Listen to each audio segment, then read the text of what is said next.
Hello, now Nurse Fancy here. Before going to bed tonight, I am going to answer a client email. I just purchased your PCOS tea.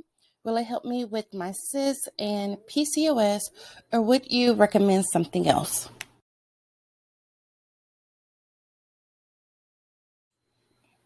To answer your question, it would be yes.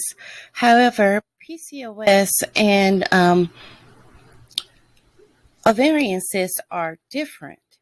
When you talk about ovarian cysts, that's something that will happen normally when your ovaries are stimulating to release the egg when you're ovulating. So, most of the time, when you have a cyst, if you even know about it, it's because the cyst did not rupture and you get some pain in your abdomen or your pelvis. But that's something that will go away, or it is not related to a polycystic ovary. Polycystic ovaries are an ovary that have many, as you can see here, many follicles that have not matured. These follicles are this way because of a surge in LH that comes from your pituitary gland that makes your body go into an ovulation. So you're not going to have a period, and these immature cells or immature follicles are just holding because they cannot produce a baby that would be viable. So the ovary is just holding. You're going to see a hormone imbalance. You're going to have hair on your face.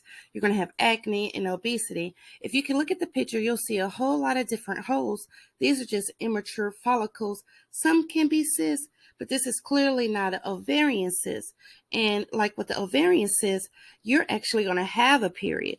With this one, the period is stopped. It is not going to happen because it's a blockage, because your hormones are just too out of whack. They can't do it. So you'll see all those increased androgens. You're going to have the acne. You're going to have low sex drive. You're going to be kind of overweight in most cases. And then you're going to have insulin resistance. So polycystic ovaries and ovarian cysts are completely different. Here's a clearer picture of the difference. This is an ovary that is an ovarian cyst, and this is just a fluid that is filled up when you go through your normal cycle. When those ovaries are cooking and getting ready to have a baby and making that follicle strong and mature, this is just the fluid. Normally it ruptures and you never know. On the other hand, here's a polycystic ovary. You can see it looks like if you cut a pomegranate open, it has all these different little holes, which could be cysts, but they're more than likely they are immature follicles that are not prepared to give way to a viable baby.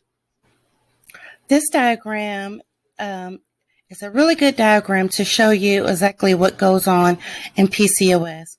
This is your pituitary gland, which is in your brain. What it will do is release testosterone, which then stimulates LH to increase, which then, when LH is up, then there's no period. That also, then it goes back here. You'll have insulin resistance, as I was telling you before, which comes from the pancreas and the liver. Then on the other side, let's see, I can't see it. You'll see, well, behind me, you'll have androgens.